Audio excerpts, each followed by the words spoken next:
बरगिया कन्हैया ने श्री प्रद्युम्न जी को लेकर आए। भगवान के प्रथम विवाह की कथा हम लोगों ने श्रवण करी। सुखदेव जी ने राजन परीक्षित से कहा कि राजन,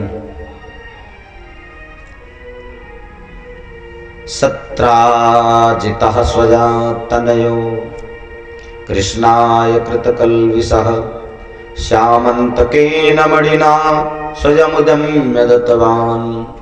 महाराज परीक्षित, सत्राजित के द्वारा भगवान को कलंक लगा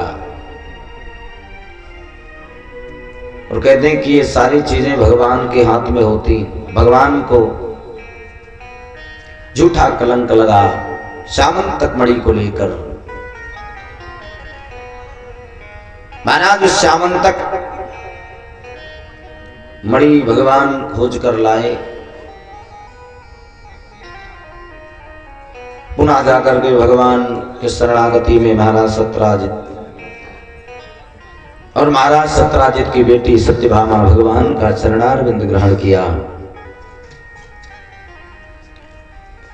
सुखदेव से राजन परीक्षित ने प्रश्न किया कि महाराज, आखिर सत्राजित को ऐसी क्या बात हो गई कि भगवान को अपजस लगाने की? सोचिए कि भगवान भी कलंक से नहीं बच पाए। सुखदेव जी कहते हैं कि राजन, एक दिन द्वारिकाधीश के यहाँ महाराज श्री सत्राजित पधारे। ये सत्राजित कौन है?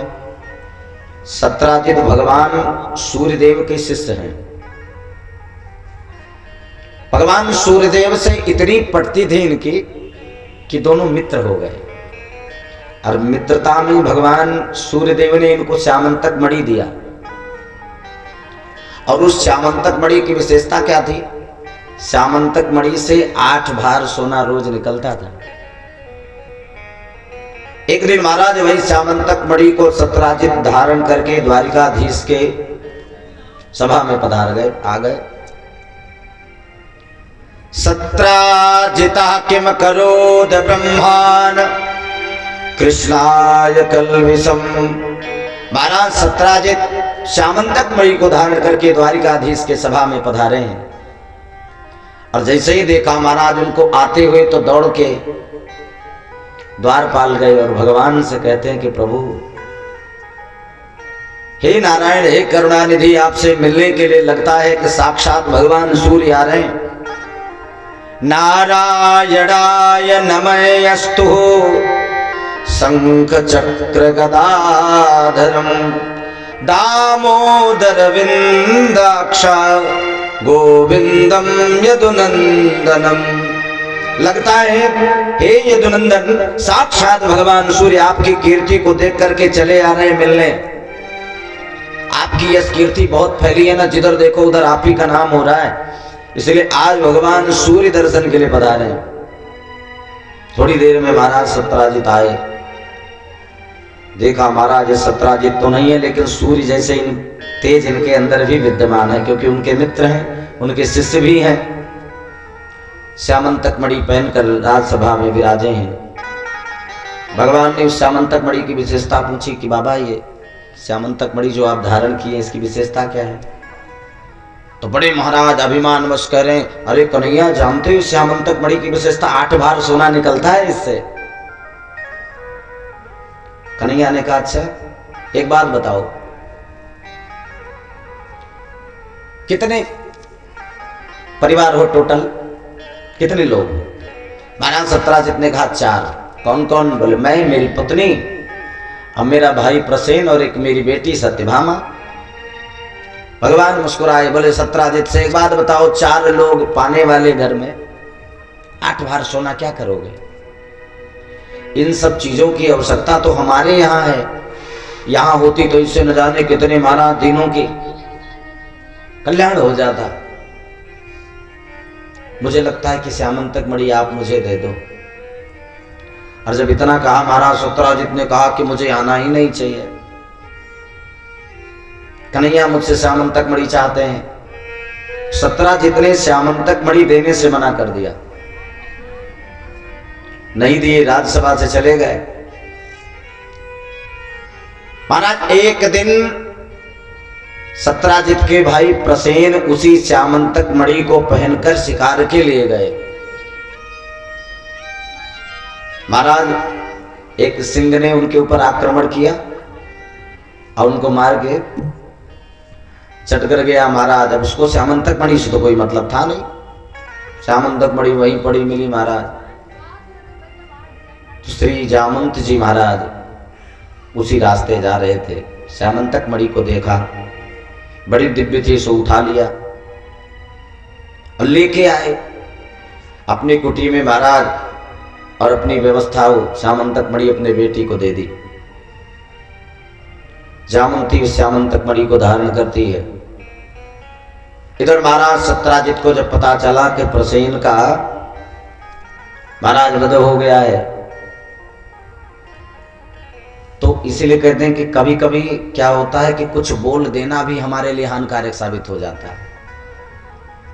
आप किसी को कभी धमकी दे दीजिए और अचानक कभी कोई घटना अगर घट जाए तो जिसने किया है उस पर तो बाद में देखा जाएगा, पहले तो वही चर्चा होगी कि फला व्यक्ति ने ऐसा कहा था, हो सकता है उन्हीं का काम होगा।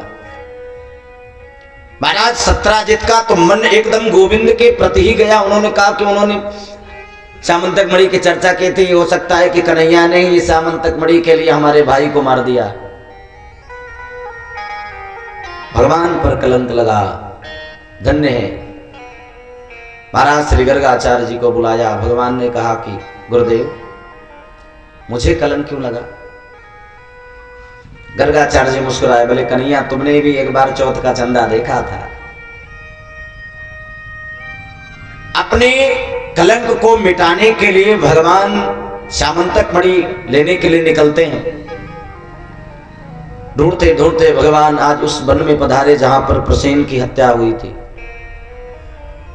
वहीं से महाराज सिंह के पद चिन्हों के बाद में महाराज ऋक्ष के पद चिन्हों को देखा, पैरों के निशान को।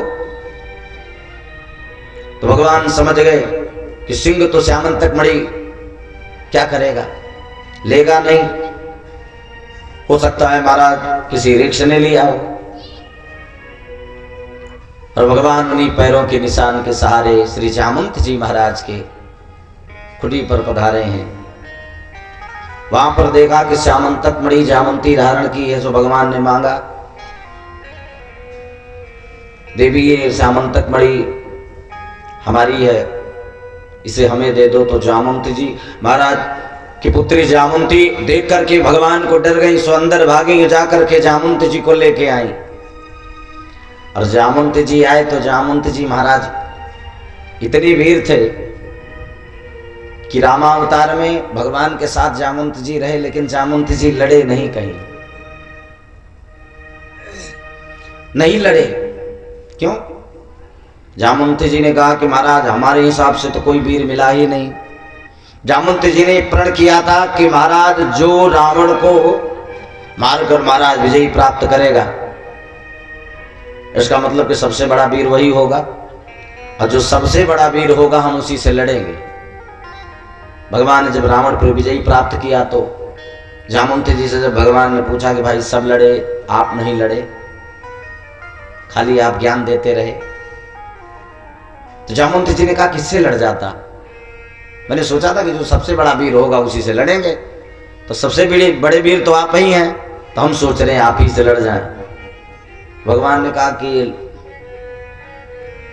अखाड़ा लड़ने वाला स्वरूप तो मैंने धारण किया नहीं, मैं तो मर्यादा पुरुषोत्तम होकर आया हूं। तो भगवान तो धनुष बाण चलाते रहे, मलयुद्ध नहीं किया कहीं। लेकिन जामंत अगर तुम्हारी इच्छा है मुझसे लड़ने की, तो हम ये तुम्हारी मनोकामना अवश्य पूर्ण करेंगे, लेकिन इस बार नहीं, जब द्वापर में कृष्णावतार में हम आएंगे तो ये भी तमन्ना हम आपकी पूर्ण करेंगे। और आज गोविंद पधारे हैं महाराज जामंत जी और भगवान कृष्ण मलयुद्ध करते हैं, और 6 महीना युद्ध हुआ, खूब उठापटक। भगवान ने जामंत जी को खूब मस्तिष्क प्रहार करके खूब मारा। आज महाराज पूरे शरीर की महाराज हड्डियां जब करकरा गई गोविंद की बाण से, तो जामंत जी को ये लगा कि कि मुझे मारने वाला, मुझे हराने वाला कोई साधारण नहीं। जामवंत जी ने हाथ जोड़कर कहा, कौन है आप? हाथ जोड़ करके जब निवेदन किया तो भगवान जामवंत जी के सामने मुस्कुराए। जामवंत जी से कहे कि आपने कहा था कि हम आपसे लड़ना चाहते हैं, सो हम आ गए। जामवंत जी भगवान के चरणों में गिर गए और कहा कि प्रभु धन्य है, आए तो ऐसे आए, मुझे तो लग गया था। जामवंत जी से बहुत प्रसन्न है भगवान। जामवंत जी से कहते हैं क्या चाहिए आपको?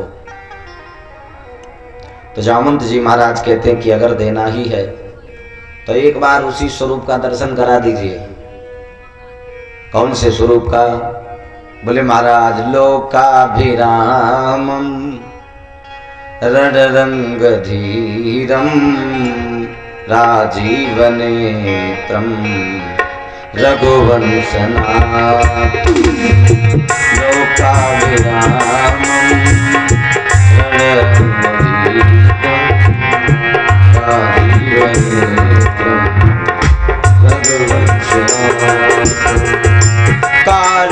कारुण्यरूपं करुणाकरन्तं श्रीरामचन्द्रं शरणं प्रपद्ये। हे श्रीरामचन्द्रं शरणं प्रपद्ये। जामवंत जी महाराज कहते हैं बस उसी स्वरूप का दर्शन चाहिए। श्री रामचन्द्रं शरणं प्रपद्ये। श्री रामचन्द्रं शरणं प्रपद्ये। जामवंत जी ने जब निवेदन किया तो भगवान प्रकटे। महाराज पूरा दरबार प्रकट हो गया। बोलो राम दरबार की जय। पूरा दरबार प्रकट हो गया। जामवंत जी ने दर्शन किया, प्रसन्न हो गए। एक इच्छा और है। क्या? बोले मेरी एक बेटी है जिसका नाम जामवंती है, और प्रभु हम चाहते हैं कि आप उसके साथ परिग्रहण करें, उसे आप अर्धांगिनी स्वीकार करें, फिर समझूंगा कि आपने हमारे ऊपर कृपा करी। भगवान ने जामवंत जी की बात मानी। उनकी बेटी जामवंती जी के साथ भगवान ने परिग्रहण किया। अब जामवंती जी के साथ भी भगवान का विवाह हुआ। जामवंती को लेकर के द्वारिका आए। श्यामन तक बड़ी लाकर के महाराज भगवान ने सत्राजित को दिया। सत्राजित ने श्यामन तक बड़ी पा करके अब बड़ा पश्चाताप हो रहा है कि भगवान के ऊपर मैंने नाक में कलंक लगाया। सो महाराज सत्राजित सा परिवार आकर के भगवान से निवेदन करते हैं कि प्रभु मैंने आपका अपमान किया, आपके ऊपर मैंने नाक में कलंक लगाया, क्षमा करना। भगवान ने कहा मैं तो क्षमा कर दिया आपको। तो सत्राजित ने कहा आपने हमें क्षमा किया, हम नहीं मानेंगे। फिर बोले आपने हमें क्षमा किया, हम जब मानेंगे जब हमारी एक बेटी है जिसका नाम सत्यभामा है, उसके साथ आप विवाह करेंगे। सुखदेव जी कहते हैं कि राजन, भगवान के इसी तरह से महाराज सत्यभामा का भी विवाह हुआ। सत्यभामा के साथ भगवान का परिग्रहण हुआ। महाराज रुक्मणी जी, जामवंती, सत्यभामा और उसके बाद महाराज कालिंदी के साथ। कालिंदी भगवान सूर्य की पुत्री हैं, साक्षात जमुना जी हैं जो कालिंदी के रूप में तप कर रही हैं। अर्जुन को भेजा भगवान ने, कहा जाओ देखो अर्जुन ये कौन देवी इतने भाव से तप कर रही है, जाकर के इनकी इच्छा जानो। अर्जुन ने जाकर के जब पूछा तो कालिंदी ने कहा मैं जन्म जन्मांतर भगवान को पति रूप में स्वीकार कर चुकी हूं। महाराज आप कुछ मेरे लिए करना चाहते हैं तो गोविंद से मुझे एक बार दर्शन करवा दो, मिलवा दो। अर्जुन ने कहा मिलवा ही नहीं देंगे, मैं वादा करता हूं आपका विवाह भी करा देंगे। अर्जुन ने महाराज कालिंदी के साथ विवाह करा दिया। धन्य है। कितनी हो गई? रुक्मणी जी, जामवंती, सत्यभामा और कालिंदी। उसके बाद भगवान ने मित्र वृंदा के साथ विवाह किया। महाराज ये दो भाई हैं, महाराज विंद और अविंद, ये दोनों दुर्योधन से इनकी खूब पड़ती है।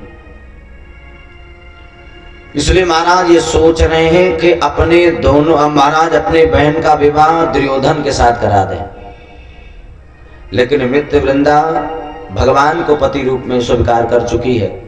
तो महाराज स्वयंवर में भगवान ने जाकर के मित्र वृंदा को जीत कर लाए द्वारिका। इसी तरह से महाराज भगवान की अनन्य विवाह धन्य है।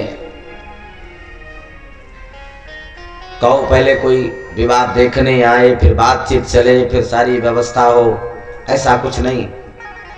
चटमंगनी पट प्यार धन्य है। महाराज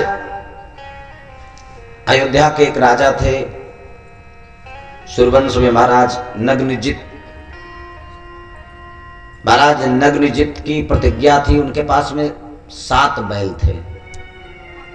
उनकी प्रतिज्ञा थी महाराज एक साथ 7 बैलों के महाराज नाक में रस्सी डाल दे अगर कोई,